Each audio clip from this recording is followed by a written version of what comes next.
Hello, cultists! Thank you for joining us. This is the Dice Cult. Normally, we would be having our D&D game on the backs of gods, but tonight we are without a few of our usual folks, as you may be able to see and ascertain for yourselves. However, in place of our usual festivities, and instead of just taking another week off, we're doing a little bit of Q&A, a little bit of chit-chat, a little bit of round table stuff, just to fill the void with hot air and our voices and see what comes of that mess. Tonight, we've got an assortment of folks from around the channel. I am Mac. I play Nana Hemmingsdottir on the Backs of Gods. I played Cam in our Wild West one-shot. I've played Sir Dmitry Romanenkov in a couple of our other one-shots. Yeah, you've seen me around. We've also got with us Nathan and Greg.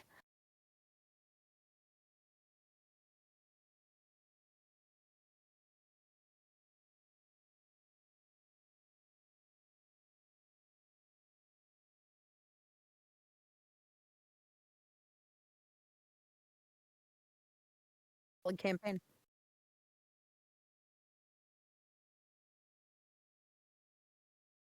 Impossible, honestly, is what that feels like, but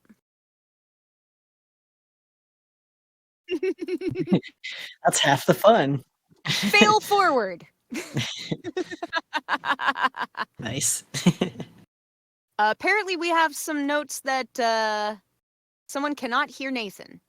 Oh, Your wonderful introduction, sir. dang. Alas, all for naught. Let's make sure that that's fixed. I see. Okay.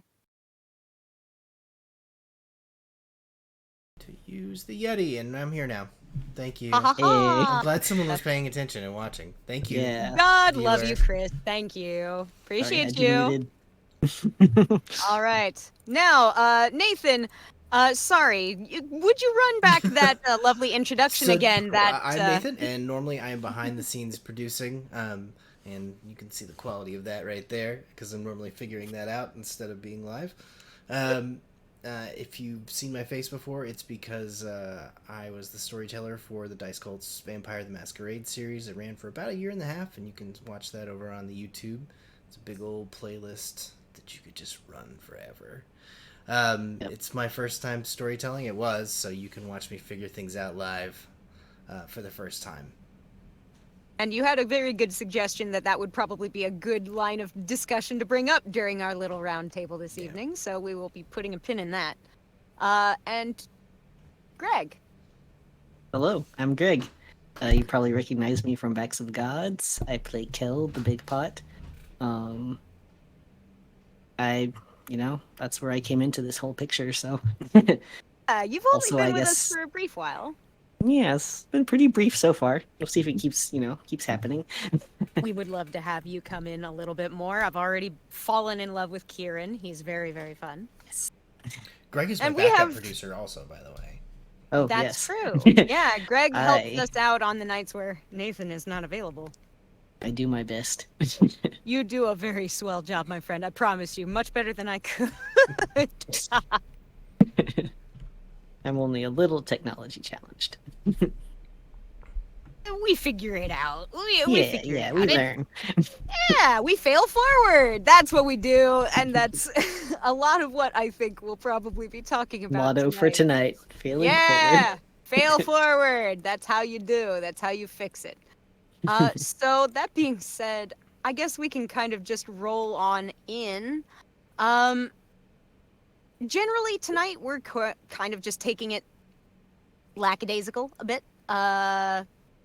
Just rolling with various topics of conversation pertaining to D&D, pertaining to ADHD, pertaining to neurodivergence, the intersections thereof, the challenges thereof, and the systems that we've used to try and work with that as best as we've been able.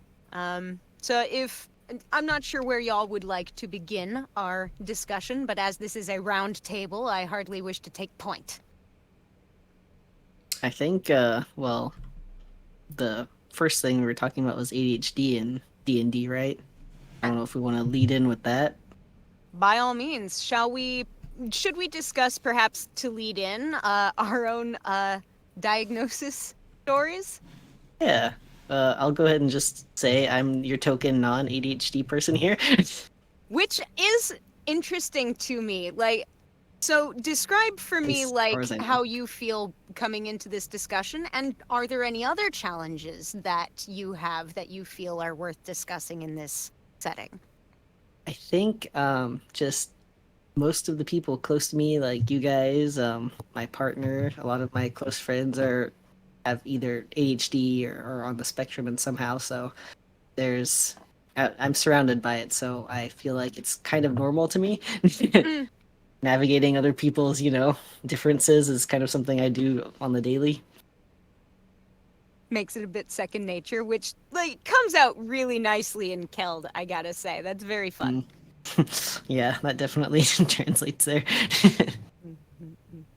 Would you say that then, since a lot of your friends have ADHD and you play D&D with a lot of those same friends, do you have any particular challenges that you find yourself facing at the table as perhaps, like you say, the token neurotypical? uh, I think not too many that I think are specifically because of that, but maybe they are and I just don't realize it.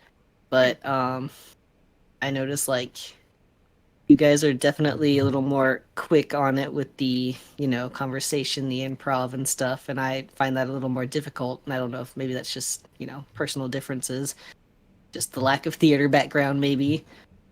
But Yeah, that's training, um, I think. yeah, There, that might there's just be training. there's a few things coming into it there. It's like Yeah, me. There's some apples, there's some oranges, there's some chicken, there's some egg, but I do think that the theater background helps for a good couple of us at least. that would make Jillian a and lot of myself sense. for sure. Yeah, definitely. But yeah, I'm not entirely sure. Perhaps this discussion tonight will be illuminating for It might you. Who be. knows? Nathan, what about you, my friend? So I was, I mean, I made it to adulthood without being diagnosed with ADHD. Um, Samesies. yeah, I always kind of knew because I'm of the age I grew up in the '90s, so ADHD was around. But it was a time when it would take a lot of effort for a parent Mm, or somebody to really act on it or for it to really right. occur to them and push on it. There weren't About like what would be like the 10-year span in which you could have possibly been caught as a child, possibly been diagnosed as a kid. I'm an '85 kid, so probably the flat '90s, like '90 through 2000.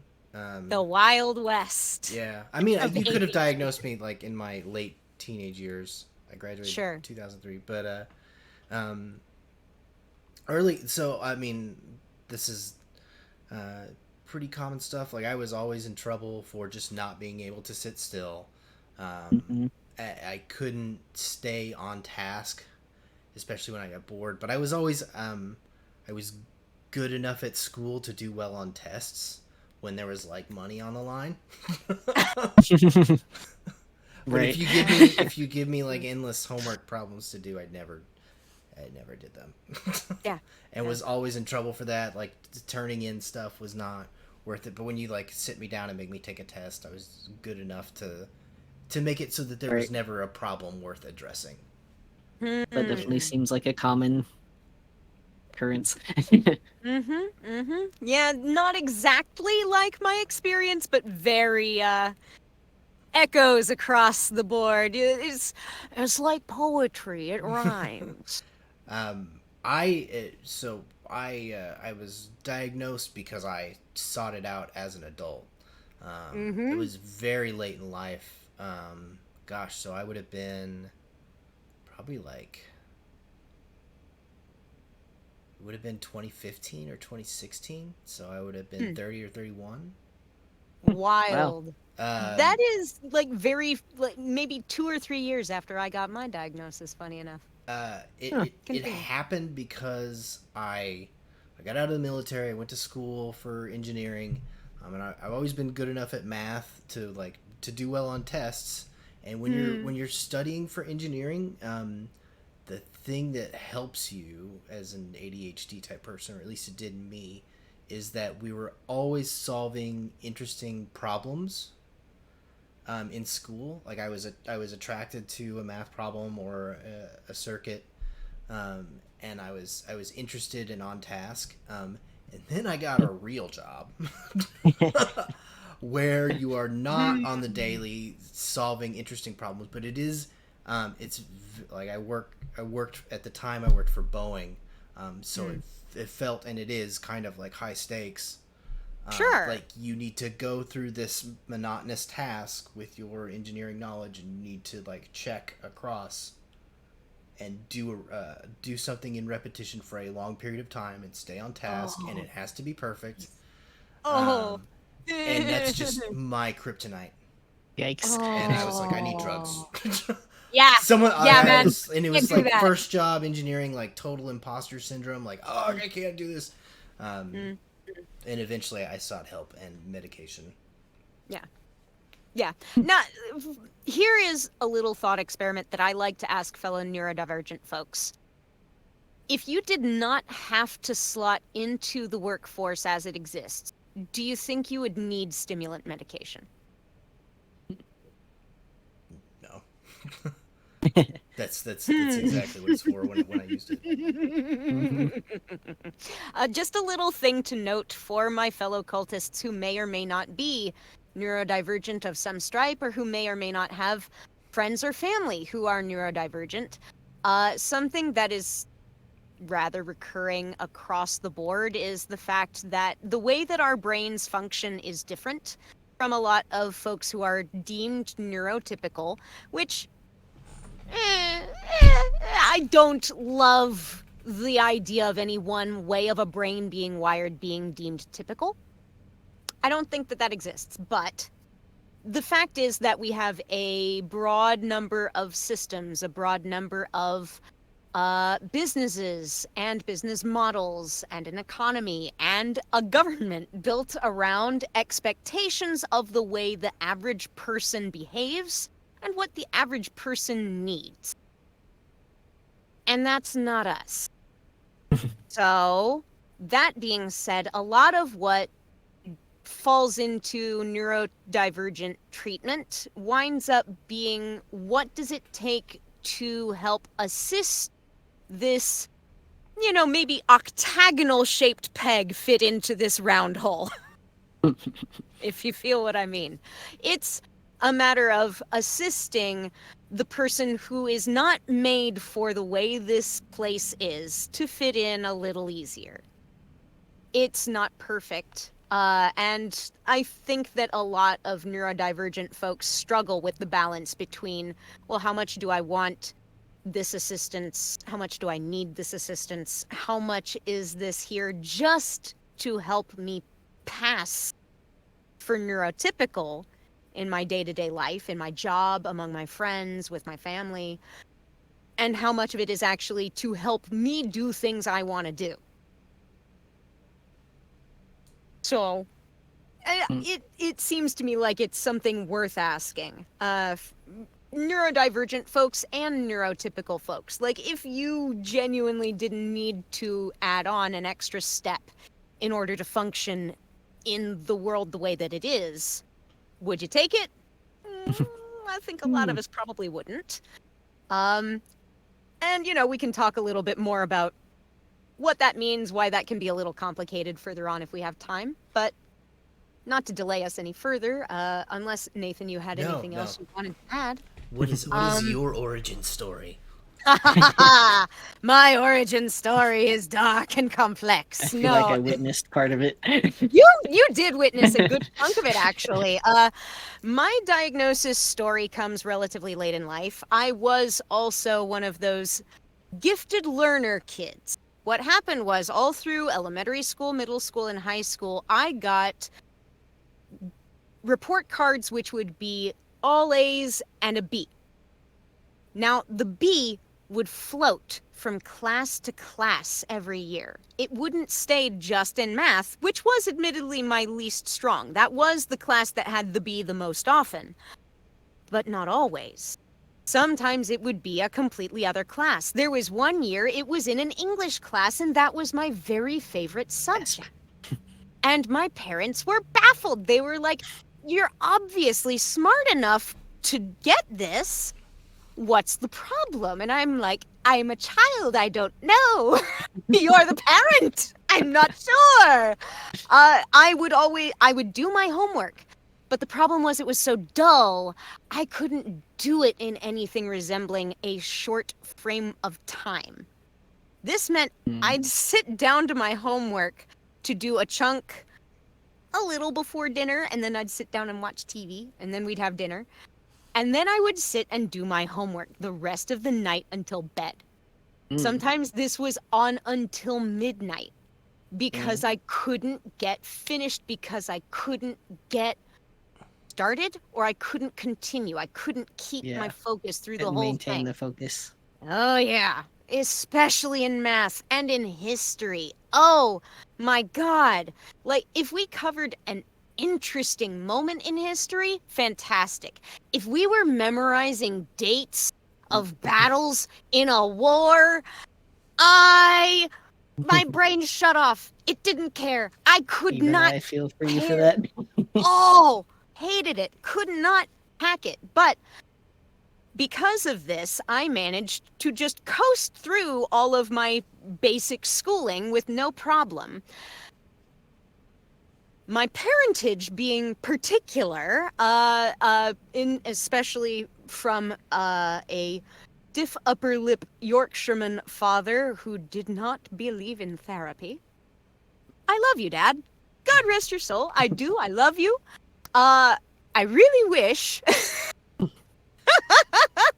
that you had perhaps been a little bit more forward thinking, because it wasn't until I had a head injury at UGA in my freshman year of college, my first year living away from home, that, subsequent to this, also prior to this, subsequent also to this, I just did not get good grades in college. My dad was like, "Perhaps we should make sure that there was no brain damage that the CAT scan missed," and agreed for me to go to see a psychiatrist. So that's what he went to. Aha, It yeah. might be brain damage. It might be brain damage. Ooh. And that was what finally got me in and assessed and diagnosed with ADHD combined type at the beautiful spring chicken age of, I think, like 19. I got my diagnosis. I was a freshman in college, first year living away from home, and I was like, okay, I have this. I guess I need to keep going to college. I did not seek any therapy or any help or any medication. My younger sibling had been diagnosed as a child, but while had been given access to medication, it wasn't always the most effective and did not come paired with any therapy to assist in mitigating or modifying or modulating that treatment. Mm-hmm.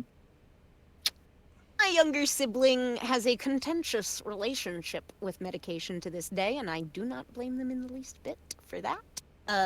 But, I myself wound up, after finally completing college, Greg will attest, I did not receive any medication for that until,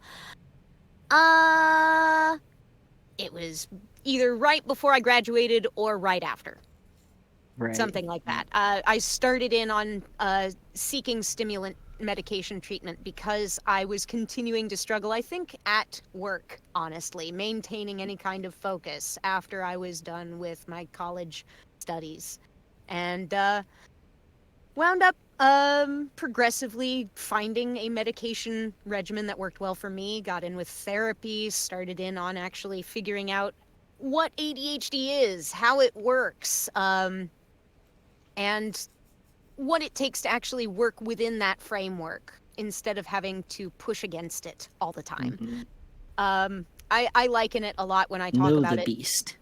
Yeah, exactly. It's like once I understand the way that things are presenting is just the way that they're supposed to present, I can run with that. That's fine. For example, I was today years old watching a video in preparation for this very round table when I learned that being a vocal processor is an actual thing that is recognized among ADHD folks and among other folks of various other brain types. It is simply easier for some of us to actually complete a thought process from start to finish by speaking it aloud to someone else. I just thought I was quirky my whole life and needed, for It some makes so much sense now. selfish and egotistical reason, to ramble nonstop at everyone around me about everything that's going on in my head. That is what social anxiety does to you as part of that other aspect of the ADHD, like, melange of effects. Which is why it's hilarious that we all wind up playing a social game like D&D, isn't it? Which requires long hours of focus Yeah. on pieces of information, characters, places that are entirely only contained within our heads and nowhere outside of our bodies. How do we do it? I was watching that video and I was like, how did I get here? Yeah! It seems like fuck I is started happening? role playing young, but like this seems like a thing that all versions of Nathan would run screaming in the opposite direction from. Yeah, right? Yeah. Like, if you had laid out this textbook for me, like, if you have ever seen the Player's Handbook, just as a fresh-faced person having never touched anything D&D before in your life, you walk into a nerd shop for the very first time, or a particularly well-appointed bookshop, and you see the Player's Handbook or the DM's Handbook sitting on the shelf, Hold on a all second. pretty. I Yeah. have Oh, the I bet you ancient have it. ones. I have the ancient ones. Oh, we've got the He's getting ancient it. tomes from the old magic. Yeah, ours is too far away. Yeah, mine's on D&D Beyond. I think I've got a copy somewhere on a shelf. But, like, you see this big book, and it is beautifully illustrated. Yes, that takes up some of the volume, but it is nonetheless about a book's worth of information. Yes! These are This the is old the ones. Player's Handbook, and also, yeah, the Dungeon Master's Guide and the Monster Manual. These are 3 separate books, which all form essential aspects of this game, which we play together at the table, be it physical or digital. God, I haven't opened these in so long. You hear these pages just like, ugh. Oh, just thumbing through an old, Just- whoosh, Ugh. an old player's book. That's always fun. But that being said, with D&D and its particular gameplay style, the way that we have a table set up depends a lot on how we have, for example, the Dungeon Master set up in relation to their players, how everybody schedules, how everybody delineates and designates responsibilities. Like, we have a lot of roles that are designated between us in our own group. Like, Josh is our designated note taker. We assist in filling in notes if we notice that something's been missed. Mhm. But Josh is, by and large, the one who takes down all of our note taking, and that should be shouted out God more bless often. him. Honestly, He's the complete other end of the spectrum. Like, Yeah. I actually, at no point during school did I ever take notes. I paid attention, and whatever I remembered is what I remembered. yeah. Mm, See, wow. that is actually a very ADHD thing. No. I is couldn't a live lot- like that. When I take lot- notes, they're unintelligible and useless to me anyways. Like, I go back and read them, I'm like, wow. What? I A, have horrible penmanship, and B, these ideas are not, like, structured in a way that makes any sense. Yeah, yeah. Yeah. It's like, the thing is, what nobody tells you when you go to school is that note taking is a skill that you must be taught. It's not an innate thing that you possess. There are ways to set up notes that are easy to do in the moment. Taking shorthand, for example, can be a lot easier than trying to scrawl out whole words and keep up with the flow of ideas as they're being said. But a lot of ADHD folks, as I'm sure you've noticed, Nathan, really struggle with writing or typing at the same time as either listening or speaking. I That do is struggle something. with that. Well, that's fair. And I will say, you'll find there's a few things that will come up like that. Any neurotypical person will probably find anything we talk about tonight is like, that's a relatable thing to a thing I struggle with too. Like, that happens to me sometimes as well, yes. And that's fair. That will happen. What one must remember also in discussions about neurodivergence is that this is a disorder because this happens to a degree, to a severity, or with a frequency that vastly impacts those of us who have this condition, our ability to function in our day-to-day life. It's much more a consistent experience or a much more unavoidable experience for us than it can be for most neurotypical folks. This isn't to say, Greg, you're wrong. I'm only saying we will probably have a lot of those similarities across our experiences as we're talking about this tonight, but it's a thing worth saying here at the start of the conversation for the benefit of those listening. For any of those who have not discussed neurodivergence or neurotypical experience or the differences and similarities thereof, we're probably going to have some similarities here and there. We'll have a little bit of overlap here and there. Also, a lot of neurodivergent folks have been told a lot of their lives, you're lazy. You're not trying hard enough. Just Oh, focus harder. Yep. I've seen a lot of that. So, in the interest of not gaslighting ourselves or anyone in our audience, we're saying from the jump, we're going to see some similarities. There's also going to be some instances where we're talking about experiences that you may find relatable as a neurodivergent person for a neurodivergent reason, or that you may find relatable as a neurotypical person for reasons of your own. And that's cool. That's fine. But in any case, just keep in mind some of these experiences may be more severe or less so for other folks with or without our condition. All brains are different. But proceeding onward, with that being said, like when we are talking about ADHD and D&D, a lot of our experiences, I think, especially with note taking, winds up coming down to, I think, the big struggle of talking and writing and listening all at once. So, with us having a designated note taker, it takes a lot of pressure off of us folks in more challenged positions of being able to actively engage and also effectively note down things that might slip our minds later.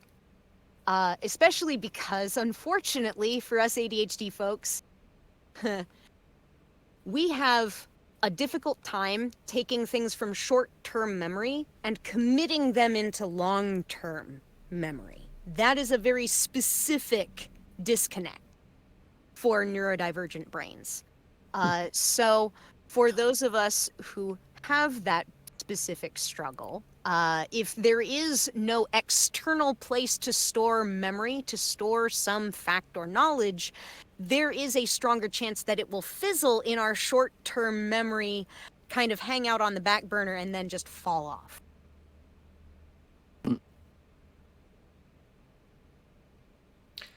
Interesting. Yeah, no, Yeah, that's a good point. I can't like sometimes I'm really good at memorizing things, but that's because that's when they're connected to each other. Yes. Mhm. They have to be part of like a specific structure.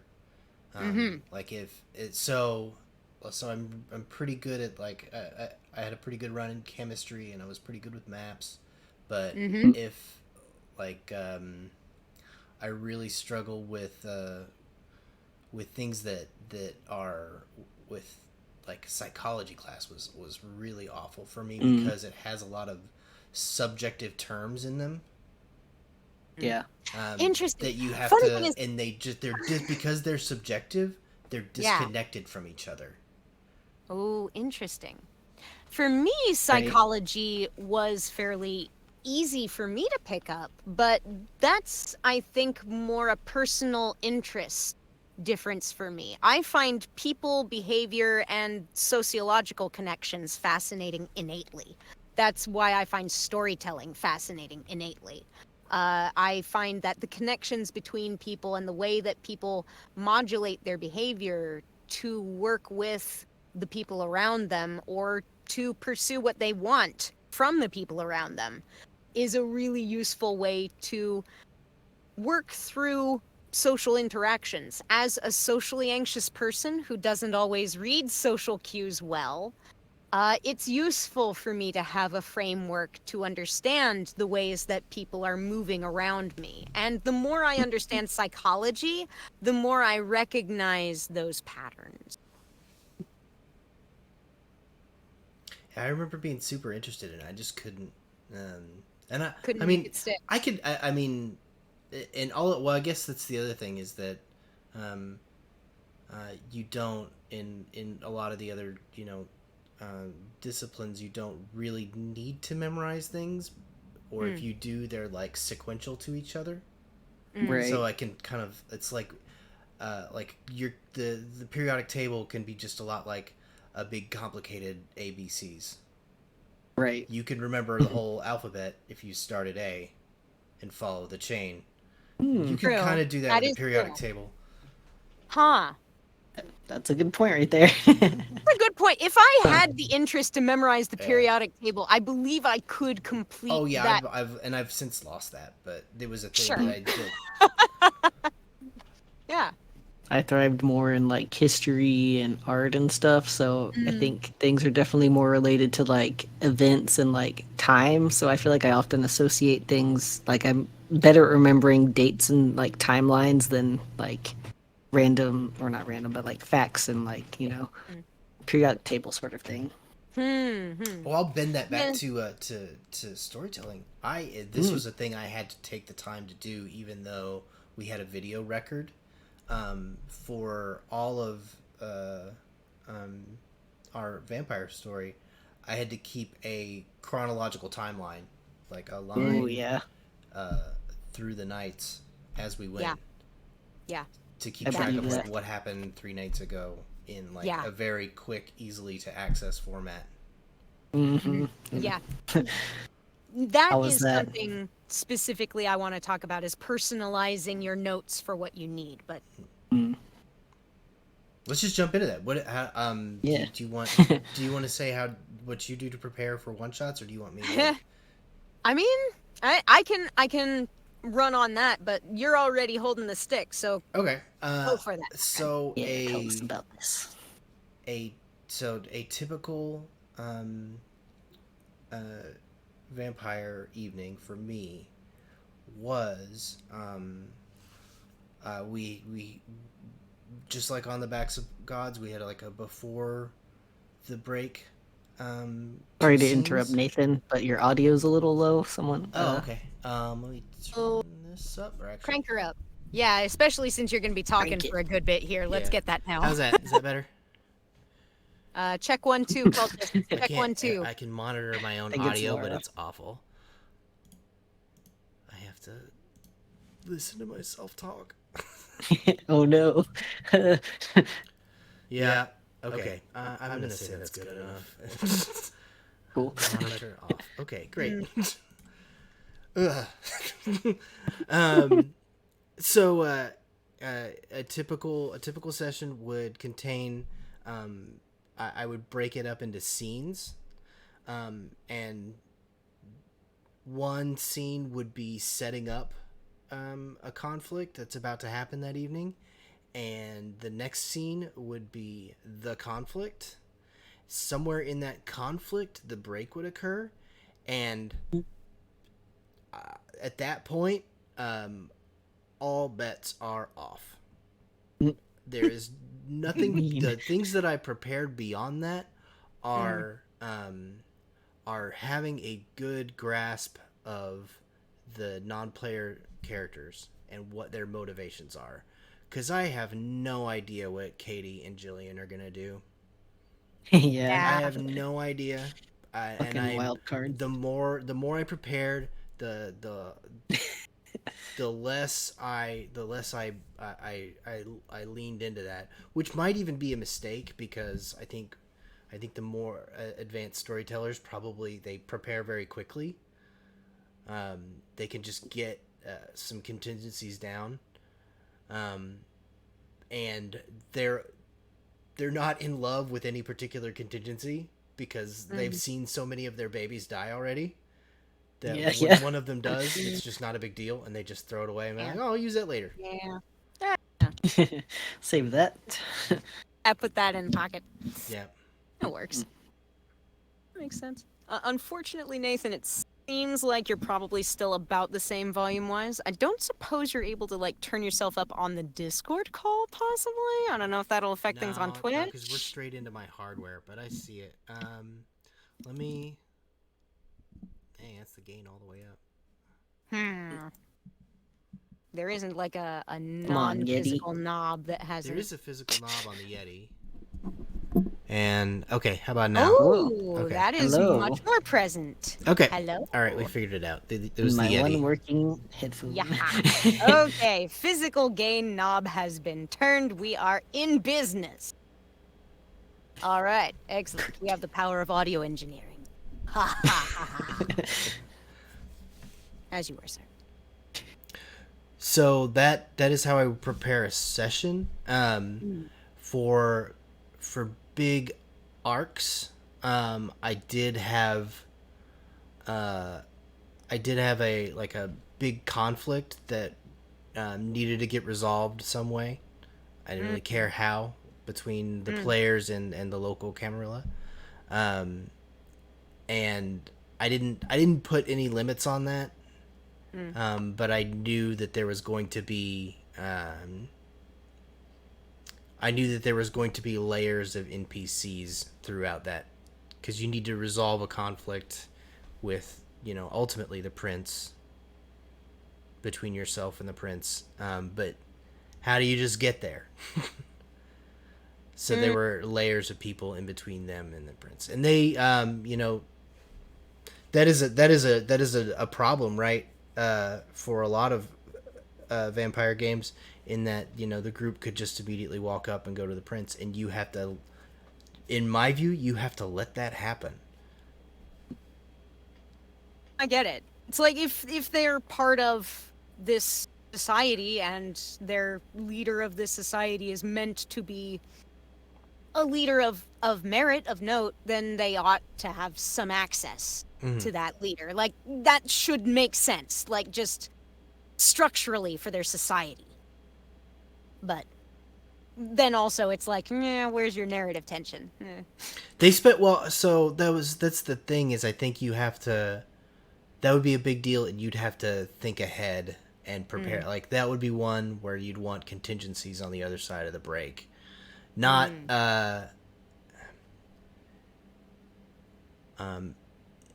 you'd have to, the prince would always have some sort of ask. Nothing would be for free.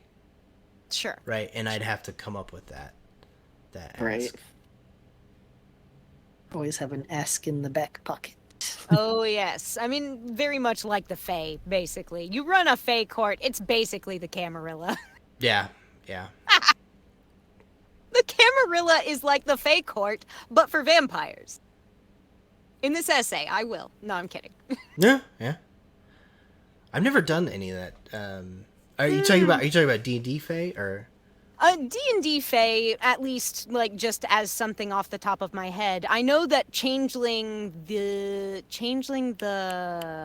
something. Changeling the The It's another dreaming. world of Changeling darkness. the Is it dreaming. the dreaming? Yeah, it's another world of darkness setting, which would then also include a Fae court and a lot of Fae dealings. I don't know. I haven't read into how similar the world of darkness Fae errata is to D&D Fae errata, and I haven't delved very deeply into either one, but I mean, it's the Fae. The Fae deal in chaotic lawful deals. It's like, it's what they want, but they will hold you to the letter of their agreement.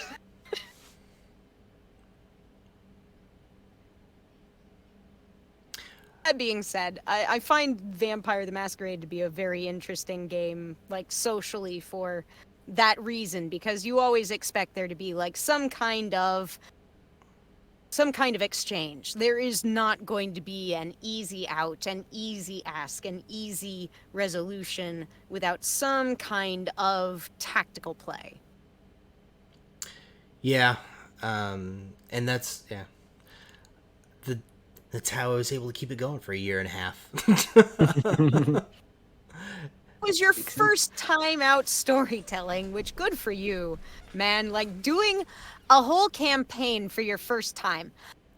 Looking back, if you had been given the option to jump right in and do an entire campaign, like a whole story, start to finish, like you did, again, or if you would rather start off doing a one-shot before you got into that, would you have done that all again, or would you have started off with something smaller?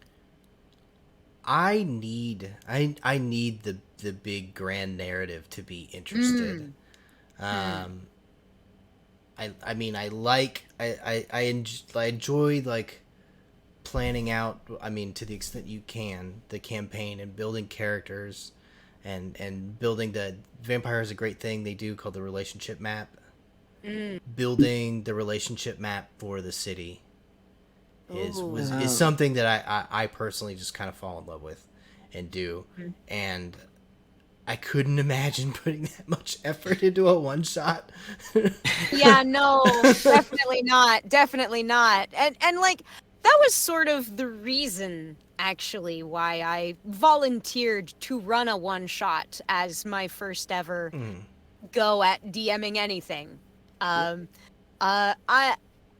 have not DM'd anything of merit before this in my life. There was one time I attempted to start running the Lost Mines of Phandelver for my mother, my father, and my sibling. And I made pretty much every mistake a DM can make, up to and including telling my mother that she was not allowed to befriend the wolf instead of fighting it. Oh. I will own the shame of that to my dying day. My mother, I'm sorry. I apologize to you live on broadcast. Also, it's 2 days late, but happy birthday, Mom. I love you. Aw. I'm on a stream. I'm allowed to do You can now befriend the wolf. you can now befriend the wolf, Mom. Your cleric, your dwarf cleric gets the wolf. That's happening. That's canon now. You have an animal companion. It is a They're wolf. best friends now. They are best friends. That is canon. That I've redacted my previous notes. So this DMing for a one shot was much more approachable for me than attempting to start off with the planning for anything large, long form, and it basically ran off of the energy of a like behind the scenes like setting that I've been just toying around with for upwards of a couple of years now. I've done a lot of thinking about it just in my head. I've played around a little bit with it in text with other friends of mine, some of whom may or may not be watching the stream. Hi, buddies. But that is where Dmitry Romanenkov came from, my good lawful himbo paladin, Remy. God, I love him so Love much. a good lawful himbo. God, I love a good lawful himbo. Ah, he's so good. But like that entire setting, that conceit, that whole idea was just something that had been percolating in the back of my mind, and something that I have always had as a through line for any moment, any interaction that Remy would have with someone. He almost always would have a story about one time he fought something like something or other, and it was fine. we faced the thing, we slayed the monster, saved the damsel. It was great. And the idea of taking one of these throwaway story ideas, one of these noodle incidents, and actually choosing to flesh it out. I love me a noodle incident. And the thing about a noodle incident is there are many cases wherein if you choose to flesh out the actual parameters of the events to which you refer, it will never be as impressive as whatever somebody may come up with in their own head. Mm-hmm. That is why in Calvin and Hobbes, Bill Watterson declined to ever stipulate exactly what happened in the titular noodle incident that got Calvin in so much trouble. It's so much funnier to just have the characters react with horror and disgust, and Calvin with rage-filled denial about any involvement therein. It's so much funnier. You never know what's gonna have happened to have caused such infamy for this 6-year-old child to do with noodles. But then again, for improv's sake, if you just want to say that something happened between you and a friend in your party, another person in your party, that is a moment of either yes and or no but. These are both powerful improv tools. Yes and would be the one that I think a lot of people have heard about by now. The McElroys have talked about it aplenty. They do the Adventure Zone, My Brother and Me, etc., etc. And there's other folks who have talked about yes-anding, I'm sure. How do you yes-and your mom who wants to befriend the wolf? Yeah, you yes-and your mother who wants to befriend the wolf instead of fight it. Rather than saying, no, Mom, ultimatum. you can just sit there and like it. In which case, I could have instead gone for, no, you can't befriend the wolf, but you can defeat it non-lethally and something else. And, it's a moment where you have an opportunity to receive input from somebody else and then build on it, either through construction on top of what's already there, or an alternative suggestion that is ideally about equal or in a similar bent, or that shows some kind of tip of the hat to the initial seed of the idea. I think that allows you a moment to be like world building in a way that is collaborative, that is then fun for everybody at the table. And what would that look like for character interaction? Someone was asking, Fox was asking in the chat, what is yes and? Haha. I love that you asked me that, because actually one of the things that I wanted to lead into our last one-shot, which Nathan wasn't able to join us on, but Greg was.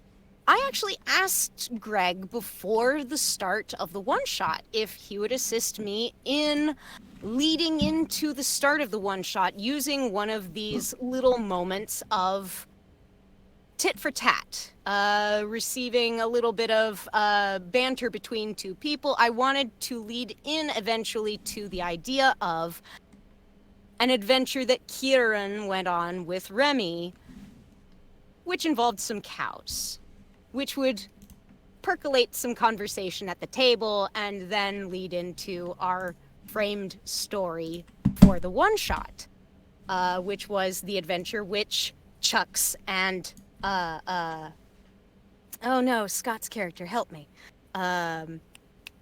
Shit. Oh no, he's been gone for 2 sessions and now he's gone forever. My brain. Scott's gonna torch me for this. Oh well. I'll get it. I'll get it in post.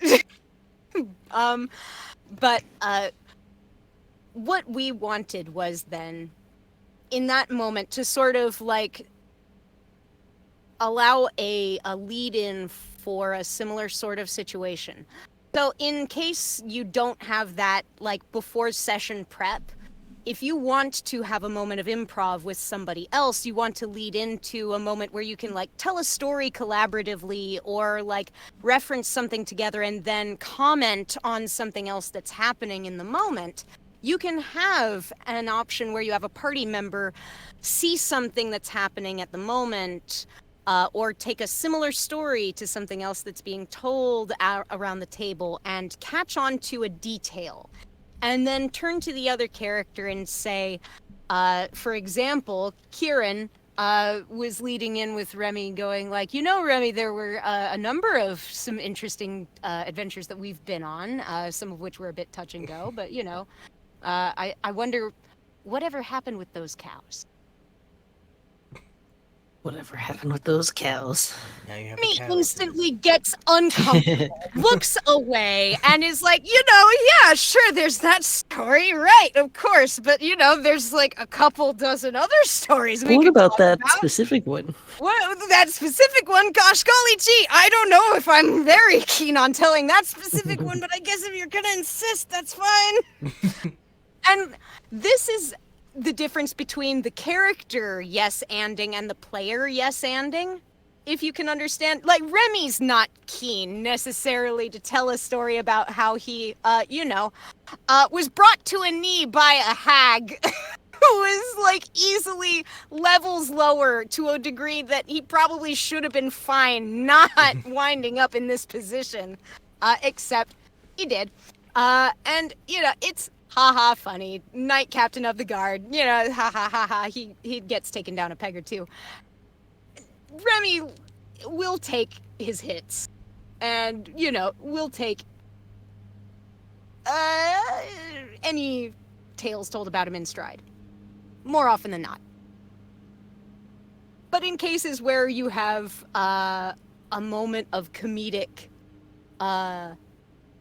opportunity, I think it's fun to like have the character attempt to know but they're just so flustered that they can't really provide anything concrete alternative.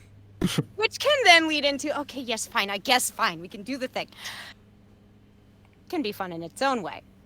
However, if we were to just start a whole new interaction similar to that, like just leading off of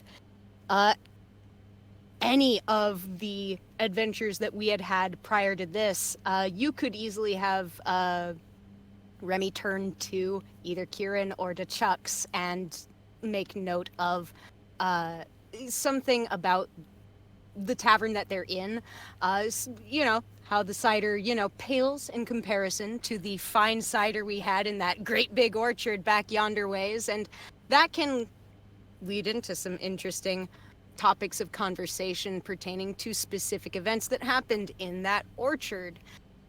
You can have particular moments that were of interest to your character from moments that have happened already together. I know Kieran almost failed in a dismount from a very tall tree, but through assistance from his friends, only hurt his pride. Yeah.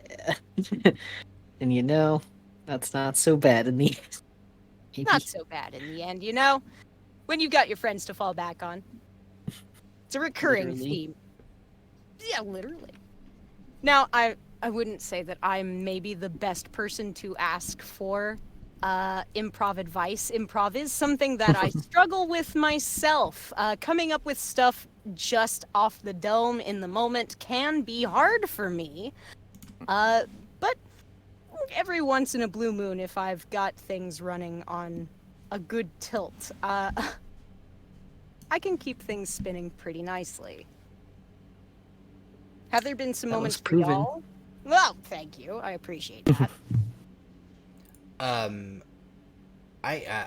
think that it's being good at improv has to do with just having a lot of basic scenarios in your back pocket.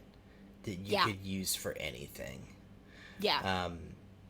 And how quick you are, like, you need to have them, and then I think there's just practice. There's just reps to how quickly you can deploy them. I feel like every game day of Bog, I get a little better because you never know what's gonna fucking happen. Yeah. Yeah.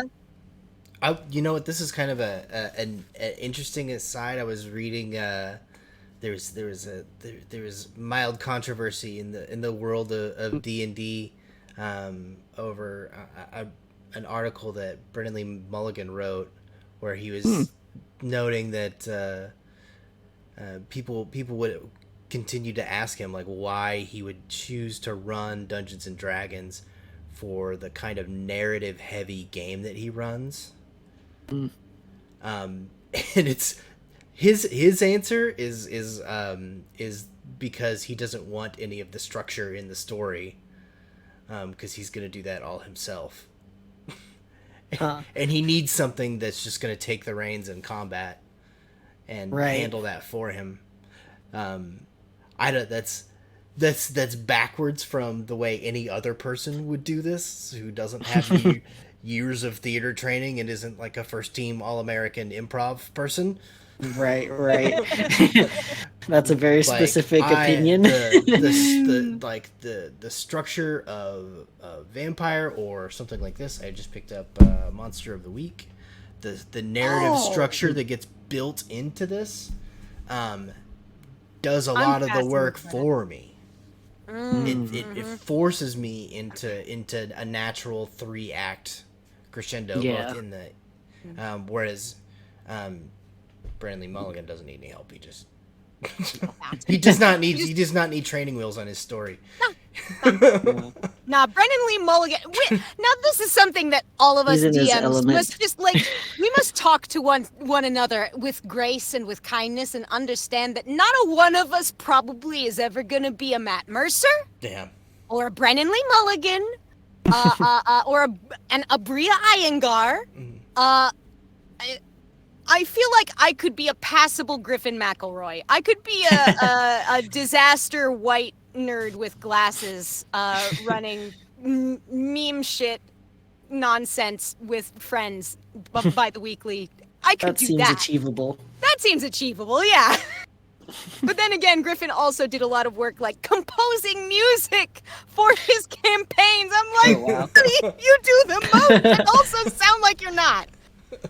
How does he do it? Wild. I don't know. It's insane. It's insane. I love the Adventure Zone. I'll plug a lot of those shows a lot, because that is a lot of the reason why I got into D&D. Was listening through the Adventure Zone and being intrigued by the way that the dice rolls impacted the storytelling in a way that was a bit random, but not so random that you couldn't see things coming. Or possibilities coming, or missed opportunities. You know, it's interesting stuff. You're being mocked in the chat. Yes, you are. That's savage. Yeah, well, that's rather what I was implying myself. It's like the only reason why I'm like not exactly really Griffin McElroy is the fact that because of my ADHD, I'm so much more Travis than Griffin.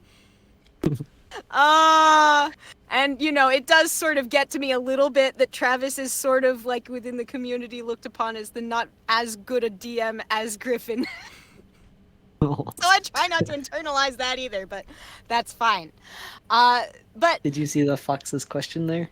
A question. Oh, what got everybody into D&D? I mean, well, yes, of course. Chris definitely got into D&D because of Greg and Jillian. I had some interest coming into D&D a little bit before that.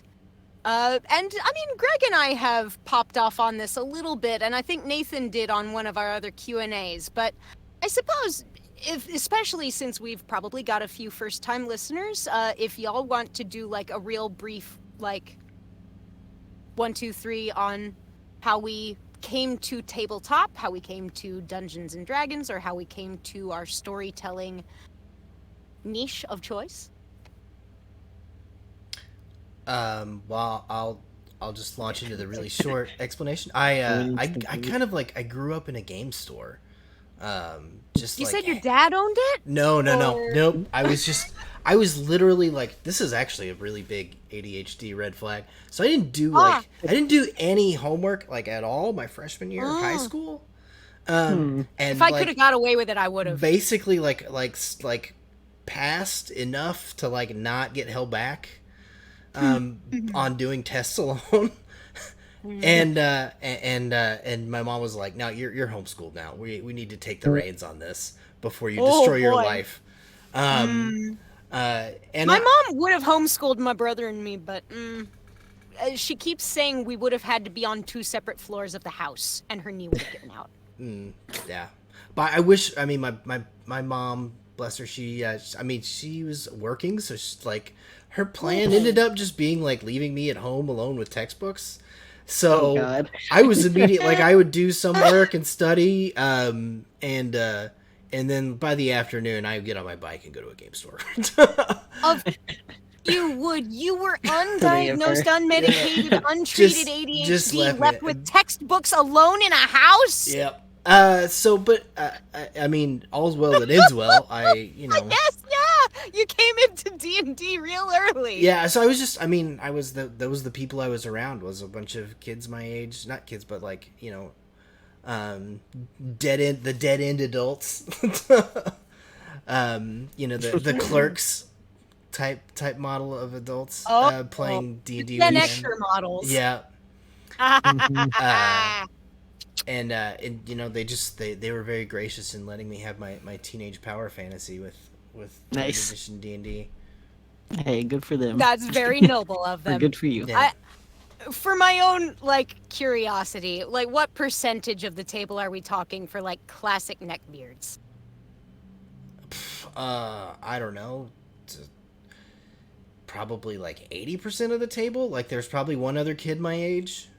Or as people. I hung out with a lot of people in there. I was probably 14 or 15 and 16, and they were either seniors or because when you it doesn't when you're all social outcasts, it doesn't matter. Yeah. The hierarchy Age drops does not away. matter at all. Entirely, yes, Yeah. 100%.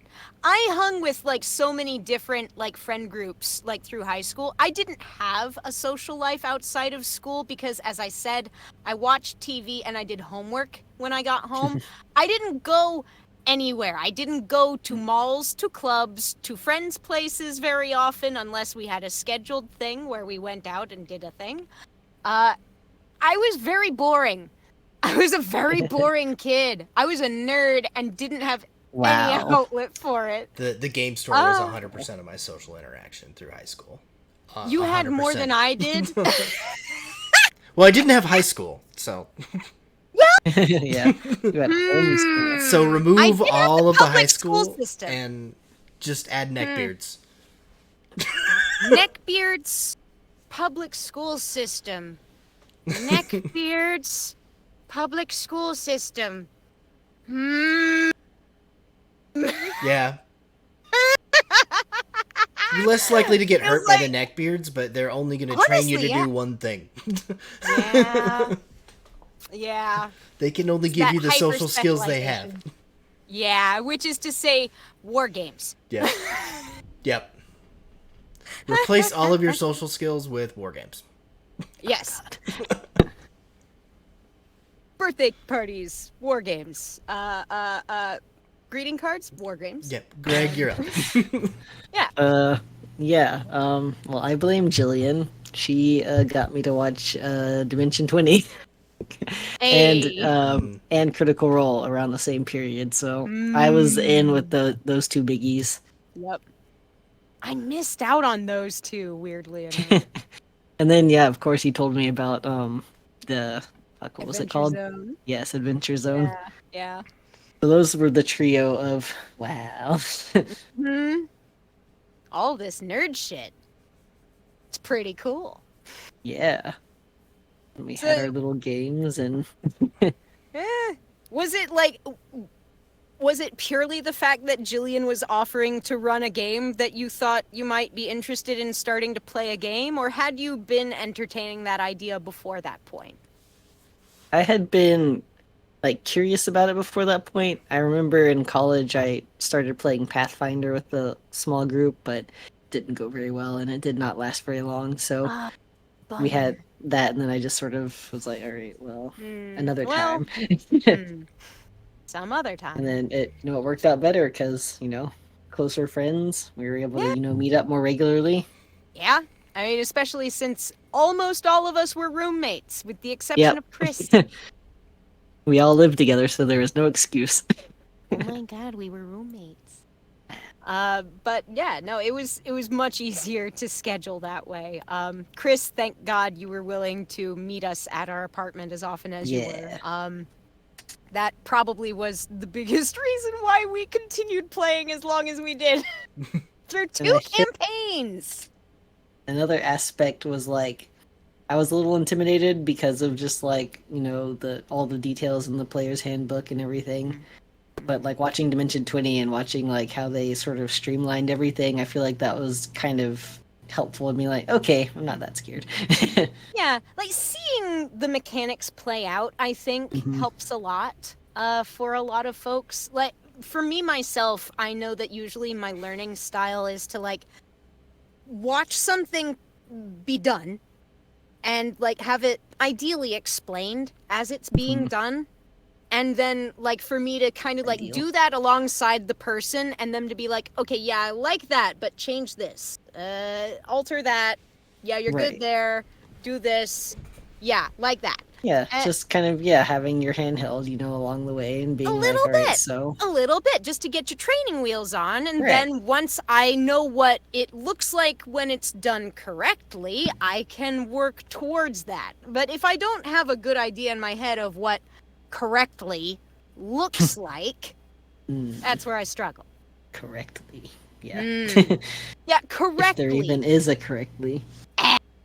That's the thing. I think Nathan may identify with me on this in that, like, Yeah. there's so many situations, especially in the workforce, wherein you're told to, like, oh, don't spend too much time on this, just do it good enough. Yeah, I can't. What the fuck does that mean? What does Good that enough. mean? It's like, I know what clean looks like, and clean looks like there isn't dirt on the floor and bits of trash in the corner. However, if you want me to do it just good enough, does that That mean could be anything. to just spend a certain amount of time? We're Or do you want me spiraling to into focus chaos on a at that certain point. place? Yep. Yes. Yep. And it's like, it's different from manager to manager. Mhm. So, in cases like this, DMs, players, party members, folks who run games, everybody at tables, communicate, please. Talk with each other. Just like, especially at your session 0, if you know that you struggle with something specific that you know is going to come up during your session, hash it out.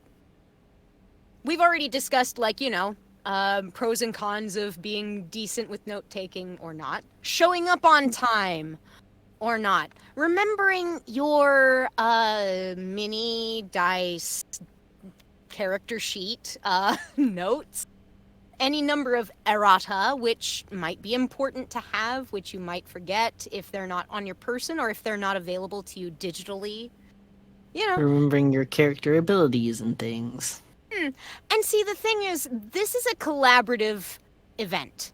This is a game, yes. There are challenges, yes. There are protagonists and antagonists, yes. But nobody at this table is your enemy. At least they shouldn't be. This table Unless. is built up unless it's a vampire, the game, and in which case, then nobody's your friend.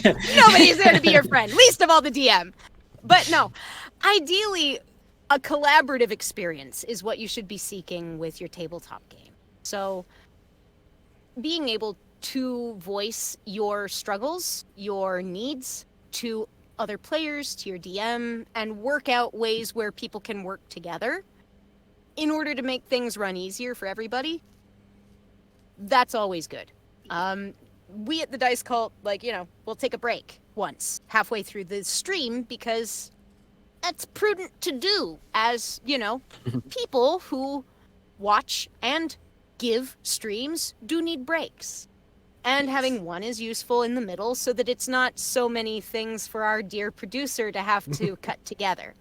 Now, if you are not running a broadcasted stream which needs some fiddling from a producer to run and to stop, maybe you may want more breaks throughout your session than just the one. Maybe you want a few. Maybe you want one every half hour. Maybe you want one every 15 minutes.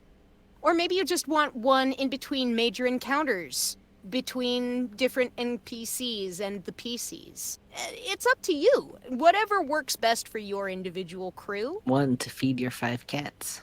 Yeah. One break to feed all 5 of your cats who are screaming at the door.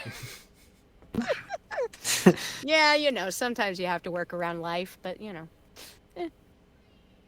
I suppose I myself came into D&D and the nerd life similarly to y'all, more, I think, to Greg. I mainly got my big break into tabletop gaming around my college years. Got into it with some friends of mine. Played a little bit of D&D 3.5e, and a little bit of Pathfinder. We skipped over 4. Even is she. I don't even know, man. I think we briefly looked at the 4 rule set, and our DM for our group was like, no. People have strong feelings about D&D combat. Seems so. That's strong. Oh my god, yeah. And it's the thing is, I think that it's probably left over from D&D having started off as a war game.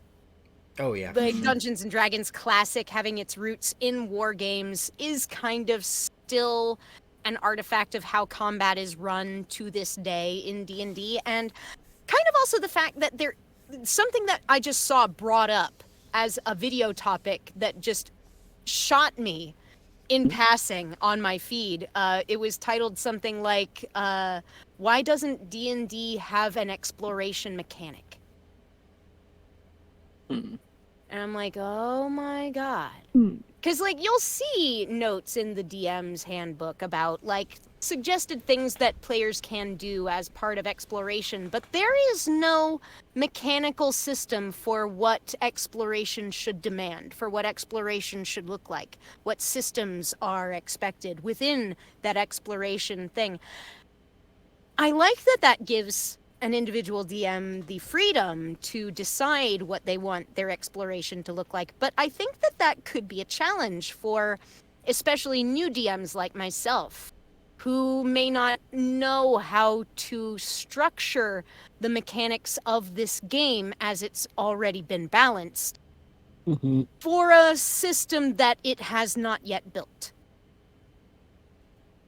I think it's a measure of how is exploration going to serve the story we're telling and give the players an interesting decision that they're excited by. Right. I think so. A map in itself is inherently a bunch of choices. True. Very true. And I think that and that's the beginning of a system, right? True. I agree with you there. And I think that there is the makings of a system for exploration within the rules that already exist in D&D 5e, but the fact that there is not a codified system for exploration, I think, does very much stem from that origin as a war game, where the map is already laid out, you know where everything is. The important thing is what unit can do what to the other unit, with what level of efficacy, with what advantages from the battlefield for strategy. And that is the game. That's the focus of the game, which is fun for a lot of folks, but I didn't come to Dungeons and Dragons for war games and tactics. Right. I Some came to people Dungeons do, but and Dragons. Some people do, and that's valid. I am not telling those people that they're not allowed to enjoy their war games. My sibling, who knows numbers and figures and mathematics to a degree that I will never in my life possess, 100% would probably do great with any number of war games. Like, this kid does what's it called? The special runs on Pokemon where you perma die any Pokemon that gets fainted. Oh no, that's so Nuzlocke sad. run. oh, Nuzlocke runs. My sibling does Nuzlocke runs. They just strat the heck out of their party. They love the numbers. They love the challenge. They could do that stuff. I can't. I cannot. I engage with Dungeons and Dragons for the opportunity to have a character with some interesting motivations, some interesting challenges, and some connections to other people in the party and other places in the world that can then react in ways that I would never be able to predict on my own, in my own head, with my own storytelling capacity. Because I'm not six other people at the table. right. I will never be six other whole people around a table. I will never have the capacity for that level of differential decision making within my own head.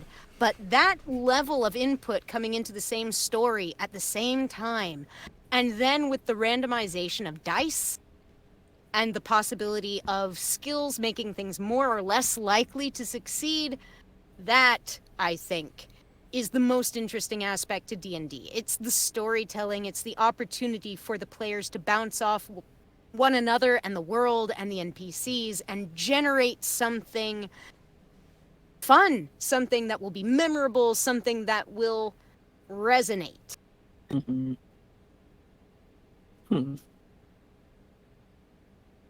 It's interesting that what have you done other than D&D, Mac?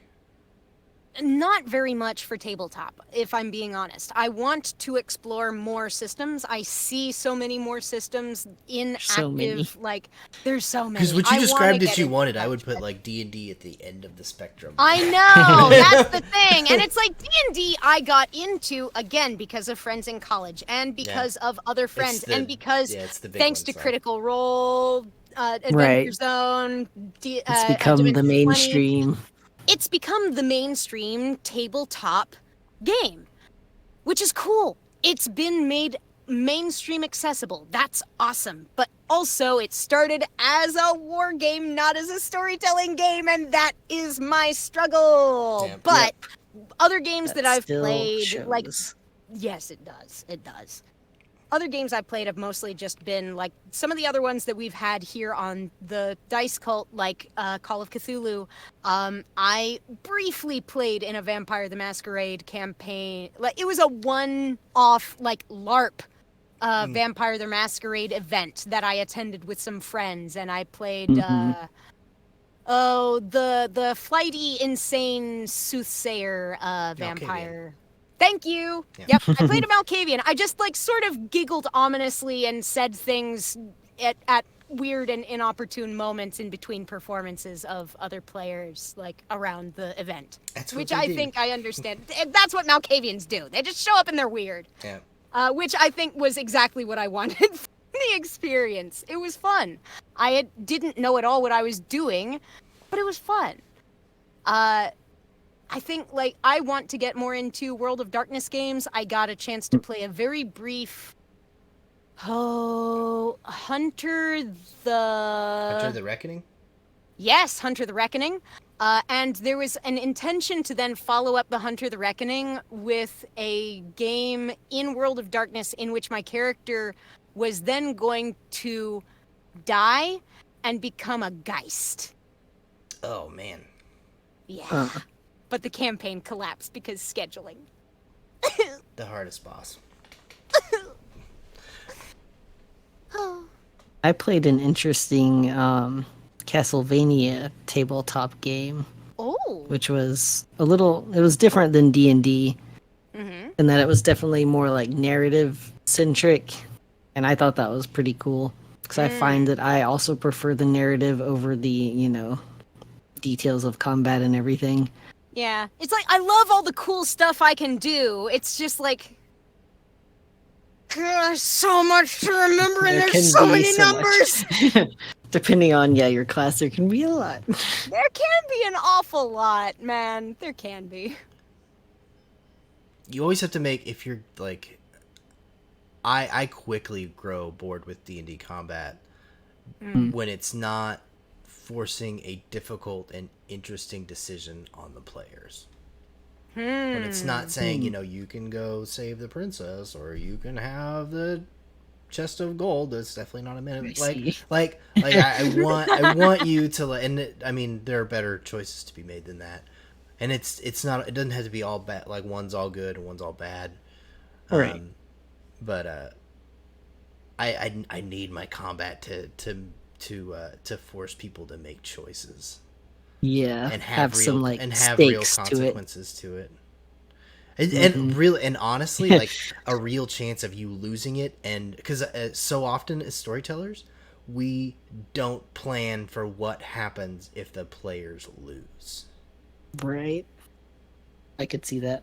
But a lot of the long form planning you have is like, the players succeed to some degree in their goals and the major plot arc happens to resolve because of that. Yeah. And it's like, if the players choose something else early enough on or fail at something important enough, that might not happen anymore. Yeah.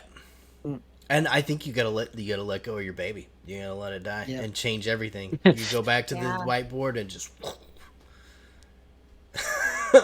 wipe it all. Then again, sometimes it's hard to tell like what stuff has like been in percolation from the start and what stuff just comes up because of decisions that and that failure, like if you were gonna punish the players like that failure has to be like baked into their souls already of it's clearly a chain of their decisions.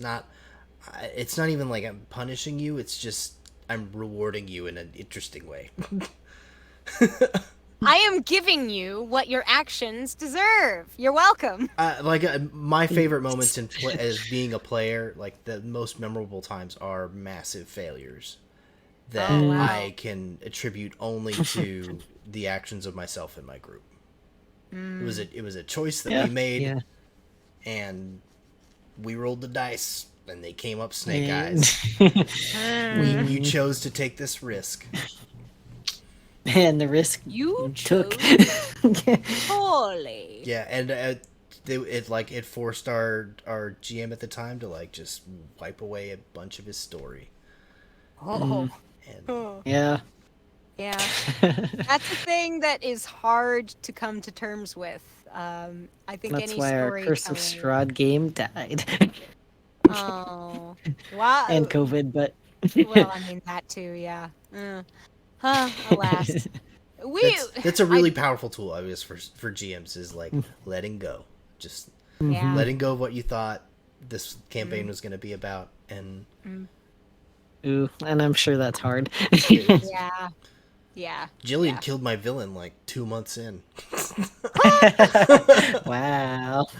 Ooh, well then. Oh. I don't know. I don't have any long form plans as yet for the vague one-shot continuity. I'm building off of Kyle's one-shot continuity. Yeah. But guess I'll have to keep some things in the back Oh, you're of my building. mind. Okay, you're building off of Kyle's universe. Oh, that's cool. Oh yeah. It's very much. The thing was that Kyle offered to do this D&D one-shot sort of like as a gift to me, and I gave him as many details as I thought would be useful to him about Remy in the setting that I mentioned I had been like percolating in the back of my mind. That's where his order comes from. That's where the fact that the order is a major like hirer employer of adventurers in the kingdom comes from. The fact that he's a knight captain has been for some time comes from that whole setting idea that I've been percolating. That's all details that I gave to Kyle to run with. And Kyle spun off his own entire new setting just with those few details that I gave him about this one character. Fucking incredible. Like, I Yeah. He's a love this creative guy. ding-dang fantasy Americana. Yeah. Oh man, I used to read these novels. They were these like Xanth novels when I was a kid, and they're made of the sort of puns. It's a world that just has the same flavor of what Kyle did, and they're made of like puns. Nice. And it's like on the ground floor of my psychology. They're books I read when I was like 8, 9, 10. And man, like I could barely even react to it. I was just like slapped back to my childhood by Kyle with Whoa. the pun based monsters. Like Yeah. Especially those dang misspelled signs. yeah, Right. Just like... It's not even pun. I do not I'm not over this understand. stupid shop. We need to use more of those scrolls. We really Yeah. must. We didn't have the opportunity during my one shot, but most We of did my not one take shot happened advantage. before we got those. True. Well, do we want to take Happily. a break? We are hitting the 90-minute mark. Mm. Which Yeah, is about actually- the normal Yes. break time. That is about our normal break time, and that may allow us to recollect our ADHD brains and come Yes. back a little more refreshed. We'll get us a snack and a drink. We encourage you to do the same, cultists, and rejoin us in approximately 10 minutes.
Hi there, cultists. Welcome back. It is us, the Dice Cult. Usually we have On the Backs of Gods in this time slot, but as you may have noticed, we don't have Jillian, our DM, or like half our players. So instead, we've got Q&A on ADHD in D&D. It's all acronyms tonight. Oops, all acronyms. Oops. I'm Mac. I guess your master of ceremonies, sorta, whatever that means for a round It's table. a ceremony. I'm joined tonight by Greg, who plays Keld on Backs of Gods, and we've got Nathan, who is usually our producer, who did host Vampire the Masquerade while that was still running, and ran for a year on our channel here, and you can find that on our What a YouTube channel in a time. nice Also, check it out. long playlist. And while you're at it, you should also look at Katie's dice. I'll find the Yeah. opportunity to get the link in there somehow or way, so that you can buy some nice dice from her, either D&D or Vampire the Masquerade or whatever She suits made me your dice that are whims. soup. Beautiful soup dice. Also, Soup these are dice. my beautiful Nana Oh, dice. man, yeah. Hold on a second. Which, I'm gonna get my. yeah, we gotta pitch. I have we gotta the show. vampire. Yeah. Oh, nice. See, like There's this was fucking my noodles custom in Nana here. set in here. Like these are gorgeous dice. These are bespoke dice, Yeah, my you look- cultists. you look Bespoke at- dice. This is Look at her. so pointy. Ooh. Yeah, So pointy. that's what you want Stab in a you, make you Vampire the bleed. Masquerade game. That's what you want. You can when you do this, you can feel it like burrowing into Ooh. your thumb. Like, Yeah, this is like, oop, there it goes. Lost forever. I'll find it later. These are great dice, guys. Like, honestly, I gave Katie like a list of things I wanted to feature in my Nana dice because they were thematic for Nana, and she delivered a billion times over. So, like, seriously, give her a check out. Never Check out the disappoints. link. She's also Never. working on some Has-Been Hotel dice right now. Oh, For whoever's into that. whether you want it because you love it or because you love the controversy, you could do it for either Yes. reason, be it ironic or genuine. Have your fun however way you wish. Nice. Whatever your pleasure, whatever your poison. We can do you just fine. I suppose rolling ourselves back off of the advertising campaign wagon, we can roll our way over back towards our round table, which has been discussing neurodivergence and ADHD and D&D and the intersections thereof. We've already talked a bit about our journeys with ADHD, our journeys with nerddom, our journeys with loved ones who have ADHD, and our ways of handling the demands of D&D when the challenges of ADHD brush up against some of the innate necessities of this game, which we love so much. We actually had a few questions which we generated prior to beginning our stream tonight. We have a few already in the barrel, and by all means, do put some in the chat, but we'll be getting to those in a little while. We'll be keeping an eye out, and we'll get to those if we have some more time. So I'm going to hand things over to Nathan to handle for this portion, and I'll jump in as I need to. So we kind of talked about preparing for a game, but it was just kind of like general preparation. What is different, Mac, about preparing for a game, as a sufferer of ADHD? Like what are the guardrails you kind of have to put into place to keep this train on the tracks? It is a very oh golly, yeah. Like preparation is really your best friend with ADHD. There's a lot of things that a lot of folks on YouTube have talked at length about this, and I can recommend a ton of them. I will find the way to link all of these in the chat, and hopefully also provide links for the YouTube description. But the YouTube channel Ginny D, the YouTube channel How to ADHD, and a couple others are also extremely informative to me. I follow their content a lot because those people have ADHD and love nerd stuff and love to educate others. So that's kind of a key intersection for me. ADHD has very specific challenges with regards to memory, with regards to allocation of focus, and with regards to control of, I guess you could call, externalization of our inner state. Just coming at it very broad strokes. These are all things that, your very stereotypical little hyperactive white boy who takes Ritalin for his ADHD in elementary school is going to be the classical representation of. They never sit still. They don't pay attention. They ask too many questions. They're always standing up and not sitting right, and, et cetera, et cetera, et cetera. These are things which are core to the ADHD struggle because of specific struggles with executive function, which is the actual mechanism by which the brain acts on an actionable plan to achieve a goal. Executive function is what gets you from noticing your room is dirty to getting the room clean.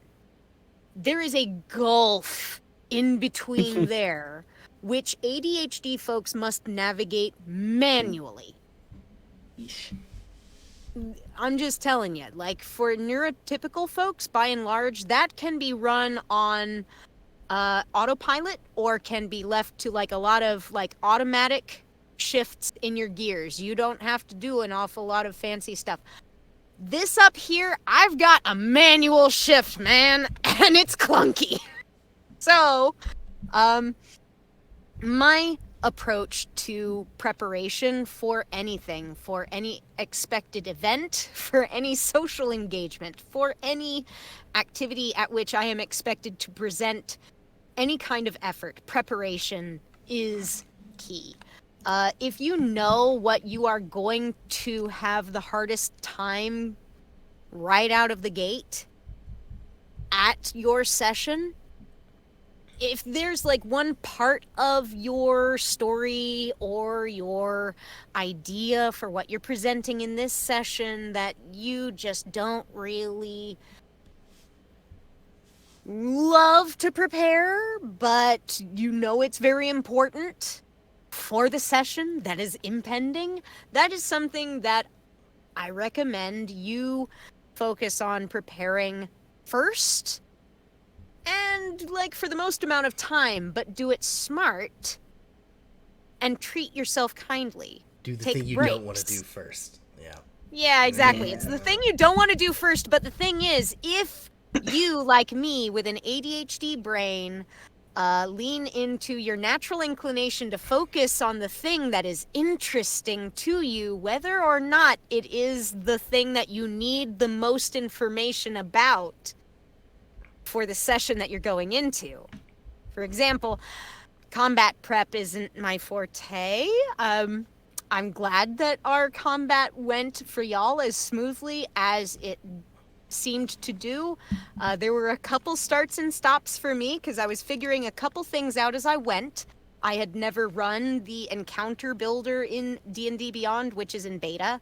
And I had almost planned to go without it going into the session, and in fact kind of made the last second decision to put stuff together in there and run the encounter in the encounter builder, which was a little bit of a learning experience, also doing that in the moment with y'all participating, but actually worked out well to assist me in externalizing a lot of the innate information you kind of have to have off the jump if you are juggling, 7 madcaps and a hag, and also a big lawful himbo paladin, and then the abilities That's of the party that, Yeah. it's a lot of stuff to keep track of, and then what order they're all participating in the combat, and that's all stuff that you could keep up in here in your brain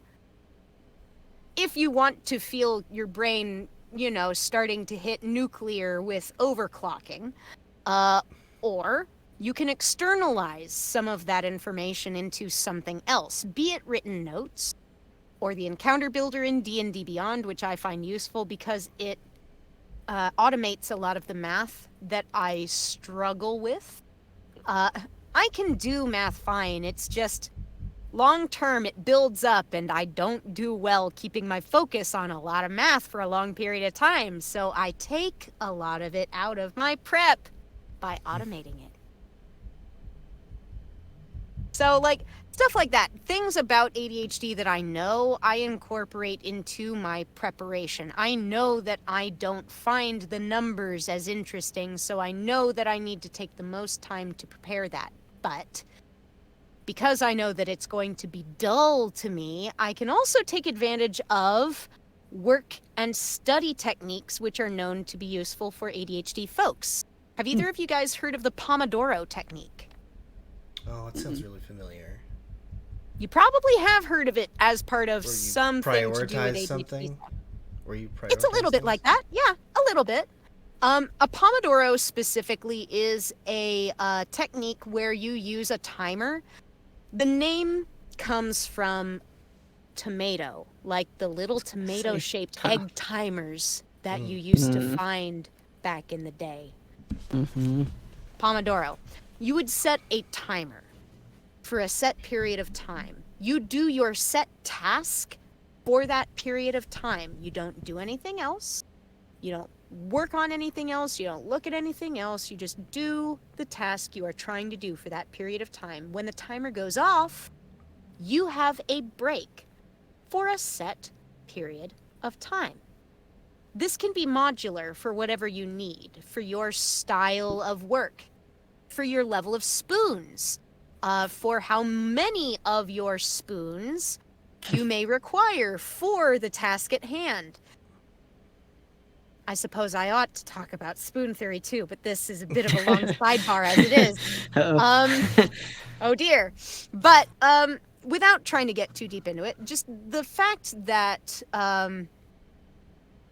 with the Pomodoro technique, you can customize the amount of time that you spend working and the time that you spend on your rest, but so long as you keep those consistent. So that's and like you keep working. that's a tool for in those the increments. things you don't want to do, right?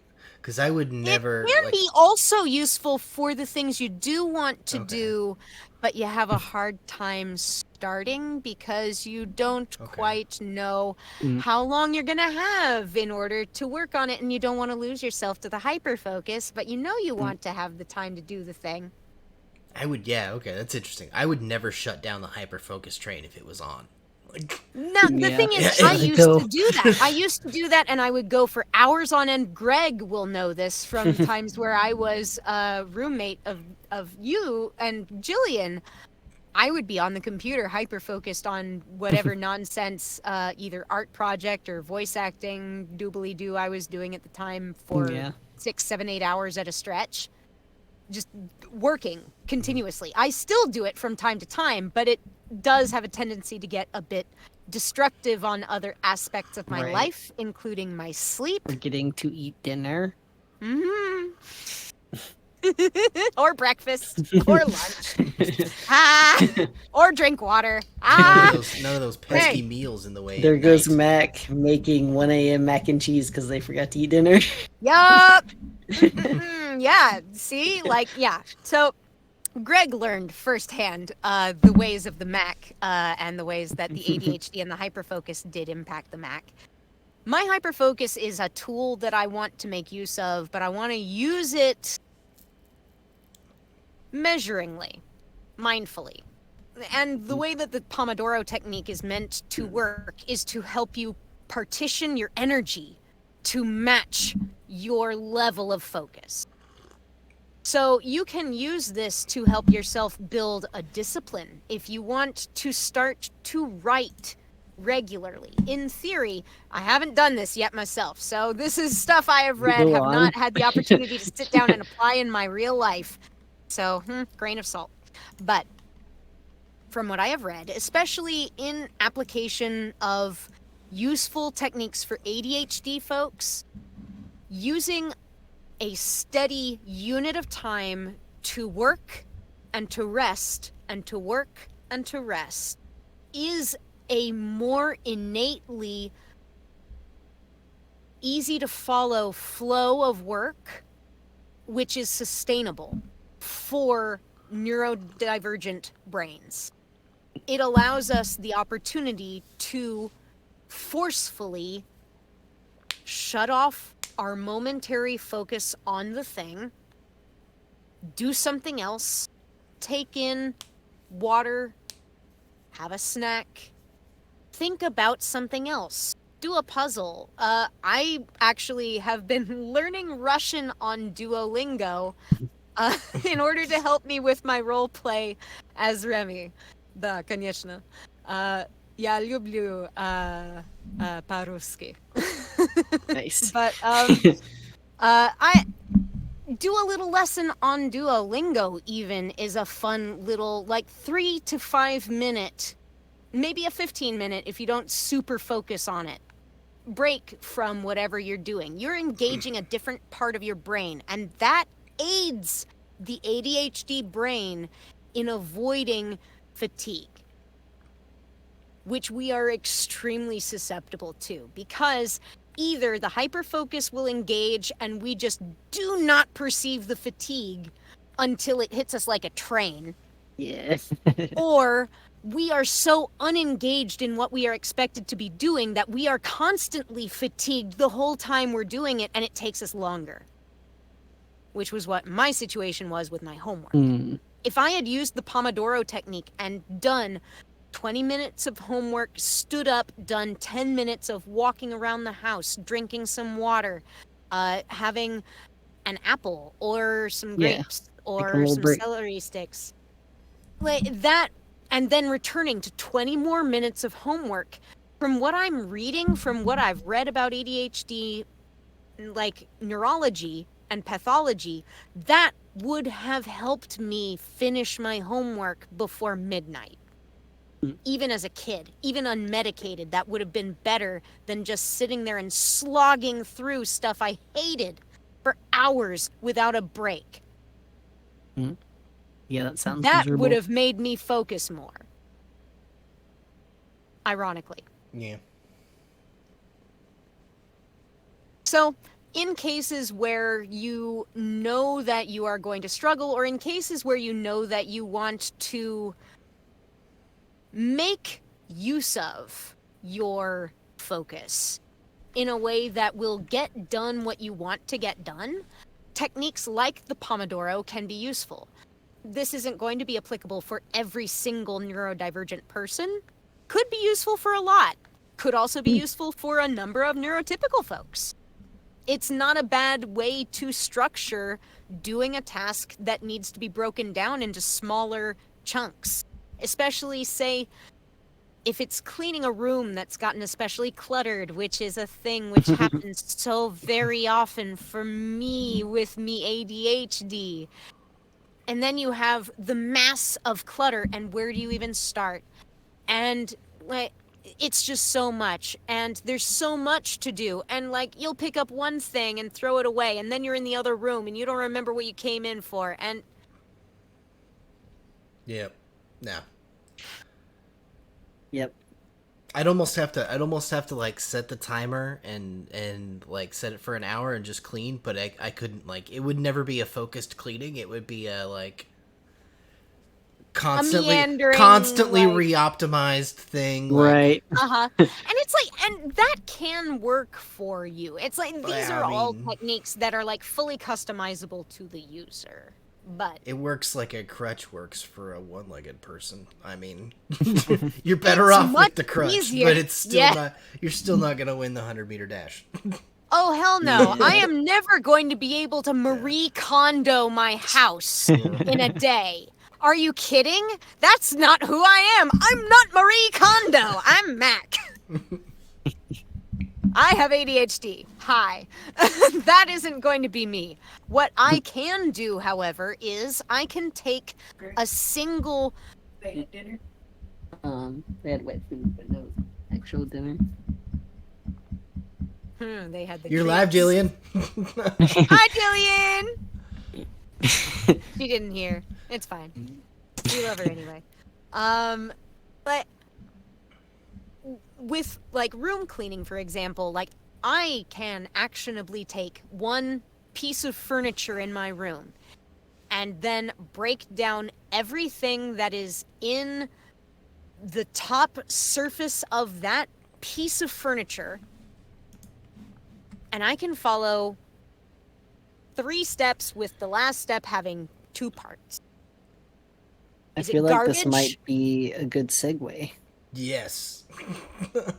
Into the furniture-based thing, into a non-furniture-based question. A non-furniture So based non-furniture based, but an on-task question. Nathan's yes. question. So, how do you stay on task when dealing with the group? Staying on task when dealing with a group. Because you are, if you're the storyteller, you're actually the gatekeeper of that. Yes. Now. Yeah. So you could be the blind leading the blind. That's what it feels like most of the time, yes. Honestly, I find for maintaining player focus, I don't want to run the risk of forcing them into a blind sprint to the end because I'm afraid of them getting bored, or I'm afraid of there being dead space, or I'm afraid of there not being, something that's entertaining them. Because, it's a natural concern. That's the point of the game. That's the You actual want goal. to make it, yeah. That's You the want your actual friends goal. to have fun. You want your friends to have fun. And if you don't have your friends having fun, that is an idea that is innately angst-inducing to me personally. But that being said, maintaining focus with your players then also demands that you not only take in what they are giving you in the moment, you're not only allowing space for them to have breathable moments where their characters can interact in meaningful ways, in ways that generate some interesting commentary. You also kind of, unfortunately, kind of have to have a feel for where there can be a moment to nudge things along. Because not every pause needs to be impregnated with great roleplay. Right. And that's not a demand that you have to expect of your players. But it's a good idea to be open to it any time it feels like there could be a plausible moment to breathe. And that kind of requires a little feel for storytelling flow and how you want to create moments of action and rest and increase and decrease of energy and flow and what's going on. So in a one shot, for example, like the one that I was running, I had ideas of major points of interest where I knew I was going to be expecting some rolls. And then I had areas where I was fully planning on just leaving question marks on the sheet because I knew that there would be many options for the players to take in several different places. I honestly had not planned for y'all to actually take out all of the hobgoblins, the madcaps, that is, before they hit the forest. I had not planned for y'all to nuke them in the pasture like you did. I mean, more fool me. That seems to be a very consistent story across a lot of You DMs from what I've underestimated heard. us. It's like, Yeah. I foolishly listened to the encounter builder when it said, "This is a deadly fight." And I was like, God, okay, geez, I'll just plan for there to be an emergency out, okay? Yeah, sometimes those, things are a little off. Yeah, it's true. And that is, of course, That's how dice work. yeah, Yep. that's how dice work, and that's also a little True. bit of a pitfall of automating some of your prep. You're just gonna have to deal with some things going ways that you don't expect. And it's also Like- like some it depends on the group, right? Like Yeah. the is the builder like, is it expecting 4 power gamers, right? Or is it Yeah. Like, or God. is it Ooh. expecting for normal humans that are kind of drunk and having a good time with their friends?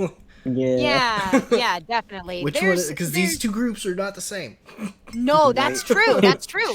Like it for us, for the dice cult, generally speaking, I would say like since we stream, I think I like to have something approaching, I don't know. I guess I would call it not professional quality, but like a representative quality of like content, I suppose, for consumption and for participation. Like I would want for that to be engaging for the people at our table. And the people at our table are by and large folks who I think like me are also here a lot for like the fun little interactions and the possibilities of what's happening. So, in the spirit of our one shot, instead of going fantasy Americana, I shifted a little bit more Grimm's fairy tales and had, 5 madcaps and a hag, 7 madcaps and a hag. So, Snow White, 7 dwarves. Ha ha ha ha. Nice. Thank I you. see. Yeah. So, Ani Agnes Greenteeth, not exactly a Snow White of the forest, but, doing her own thing and had her lovely 7 boys. And I Yeah. had ideas along the way to have points of interest to not exactly guide y'all through, but to make for at least ideas of what I would be expecting from you guys at different points along the way. Wholesale had to make up the Ani Agnes Greenteeth stuff. Not exactly in the moment. I had some stuff that I had read for the hag, but I hadn't really planned for her to make a major appearance. Never Oh, mind a combat really? encounter. Interesting. Yeah, that was. I'm pulling back the curtain here, folks. Unmasking, Mac exposed. I was expecting for there to be some interesting moment between y'all's players and the madcaps, and introducing the hag in person rather than as a vague threat on the side, which I had been planning on. Sort of required a little bit of adjustment in the moment, but it seemed to me like it was easy enough to engage you guys with moments of challenge, which would enable you to find interest in what was going on in any given part of the proceedings. Did the party ever split during this at all? Not in this particular event, I don't think. I think the Okay. most split we had was like Just like a matter of, I don't know, 60 That's feet always or something. A number of the feet, biggest yeah, deal for no. me when I Yeah. was thinking of keeping a player's attention, is dealing Yeah. with it during a split. Oh gosh, Mm. yeah. That is tricky. That is something that I have great respect for Jillian for agreeing to go with us on splitting the party for this Yeah. big adventure that we're on. We can only discuss so much. Events are currently ongoing. No planning will be made here. But Party is split. We're not in party's charge anyway, split. so Yeah. Yeah. The party is split, and so it is then, in my view, the best way, I think, to keep your players engaged and on task is to gamify and incentivize their attention.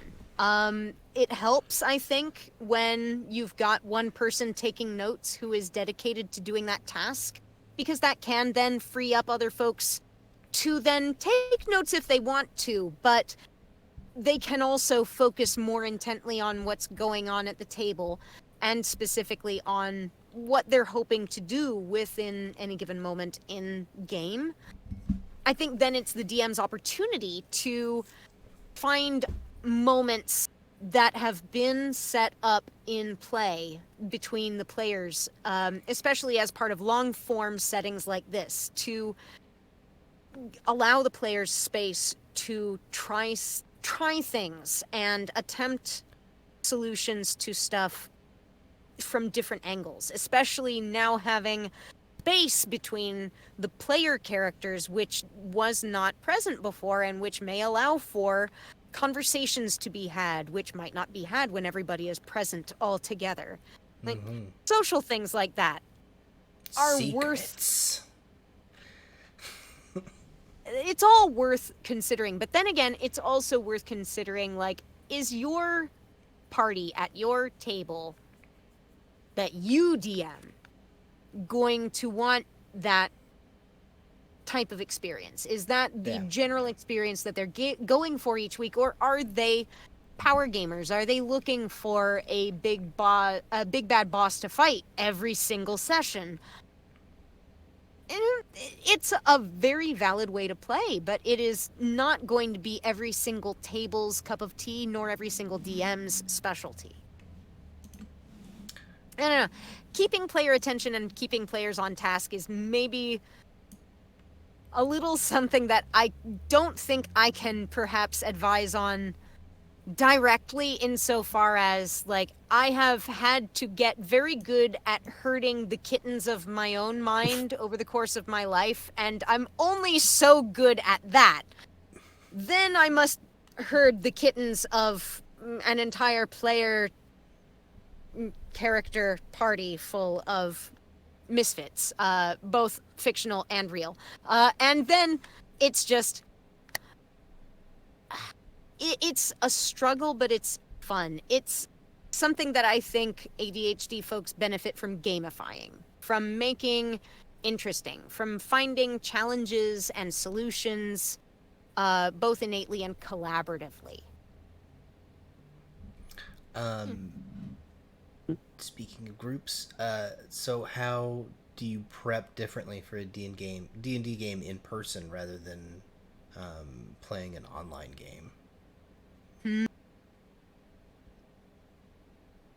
feel like it requires a little different, you know. A little bit. I mean, I would prepare the same, except I'd just be much more excited about the in person. And that's perfectly valid. Like, there's a lot to be said for in-person D&D. When I was, like, rooming with Jillian and Greg, and we had our crew all together, we had Micah, we had Chris, those were some of the most fun nights of D&D I think I've ever had. But, of course, this all took place inside my home. I didn't have the option to forget my notes or my dice at home. They would just be upstairs in my room, which negated a lot of struggles that I could have had with an in-person session held anywhere but my home. Which, funny enough, is why I very much enjoy digital D&D and, not incidentally, teletherapy. Because I can so much more easily, reliably say I will be in front of my computer at a certain time than I can be any other place besides my house at any certain time. Valid. Our resident GM is weighing in on the splitting the party, and she says it's to a minimum. Yes, I understand. And it's definitely, I definitely get it. The only thing that occurred to me is a thing that I tried to do and often probably failed at it in Vampire is that when the party splits like that, I have to try, at least in that first scene of conflict, I have to put in a decision that the split party member is making that will directly affect the other party members. Like, I want the person who split from the party to be playing with someone else's poker chips. That's right. That's the only trick I found. But yeah, people either get either get distracted because it's just not relevant to them at that point, or the game starts to just break down in just sheer complexity, like your GM loading screen buffers full of RAM and you just crash. Yeah. It's tough. It's tough finding a balance, man. And Yeah. it's like you want to satisfy everybody at the table because you want everybody to have a fun time. You want to be able to balance allowing everybody to have a moment to, feel like they had a cool interaction or something, or a cool moment where they got to do something that they really wanted in a given session. But it's like that's hard to give to every single person. Yeah. Every single session, especially in a big D&D group, right? Like you've got Yes. five or six players. Yeah, that's a just lot of not- people to juggle. Yeah. And then inside of here, as the DM, you've got the world, all the NPCs, and then all the stats of all your players. Ah, A lot. it is a lot. It's a lot. But I think that preparation for physical versus online game, I think that the biggest difference between physical and digital is that, yes, I think there is enough research to show that if you're writing something down, it's going to be a lot easier for you to actually commit it to memory. However, you also run into that problem I mentioned where it's harder for us ADHD folks to write and to listen and to talk at the same time. And it's faster for me to type than it is for me to write. And, if I had ever gotten good at shorthand, maybe that wouldn't have been the case, but I didn't. So, there. As it is, typing out brief notes, things that I want to remember, or picking out stuff from group shared notes to remember to ask about later or something like that, is something that I will then usually pick up in conversation with somebody else after the game. Being that verbal processor type, I think through these things by talking through them with my buds. And, it helps me to process through what's been going on through the course of the game. So that assists me, I think, at least in the digital space, to more reliably recall these details and to think through these connections in ways that help me to retain them better. However, it must needs be said that ADHD folks have a really hard time with bringing stuff that is just inside your head through from start to finish. Being able to keep theater of the mind active in your working memory is difficult with ADHD. And as much as I love the freedom of theater of the mind, not needing to be tethered down to finding a mini or a 3D model or a Hero Forge or a VTT, whatever, to make your thing physical, just be able to sit down and play because you can describe it. I love that principle. In practice, it's a bit more tricky, especially when you're dealing with spacing, planning out that kind of thing. But and just it helps. the skill of describing things well and immersion and dragging players into the world, that is the magician's assistant. If they're really immersed, they don't they're not picking apart your continuity. Yeah. Right. True. Or at least if they're really immersed and they find something wrong with continuity, then you should address it. It's probably actually a big problem. But they won't be on the lookout for your little mistakes. If you've brought a character to life or brought a scene to life, they won't. Very few things are important other than getting a character's motivations correct at that point. Yeah. 100%.